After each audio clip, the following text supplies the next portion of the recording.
pictures that startled many residents in Lagos on the 8th of July. The early morning rains of that day flooded major roads in Lagos. Some are yet to recover from the impacts.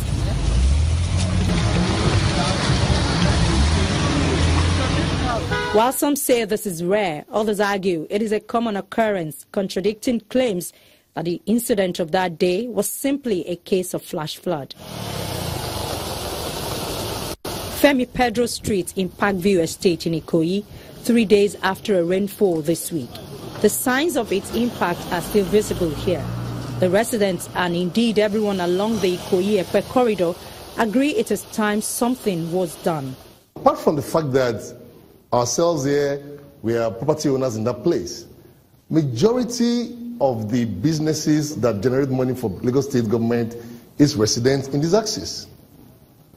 So the so-called IGR that Lagos State is proud of and can achieve all these numerous infrastructure projects come from this region. So we are here not to put pressure, but probably to influence and help the government to do its own job, to survive. To correct the wrongs, residents in Ikoyi, Lekki, Victoria Garden City, and other estates along the Lekki-Epe axis have formed a coalition.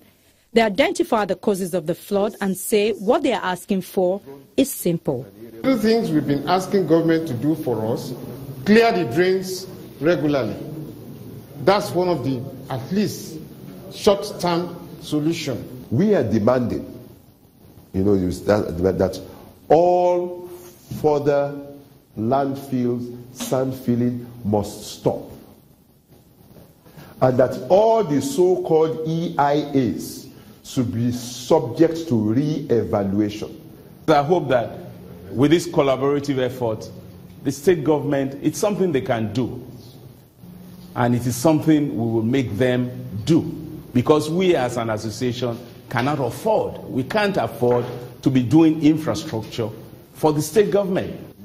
According to the coalition, the state government has failed in its responsibility to enforce the original drainage master plan for the area.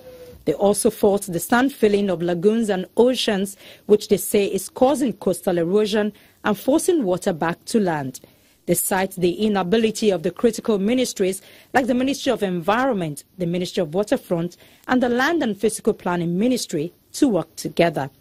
On his part, the State Commissioner for the Environment says recklessness on the part of residents is the cause of most of the problems. We are working, is going to be an interministerial thing. It's not just by Ministry of Environment, physical planning, urban development, health, waterfront infrastructure.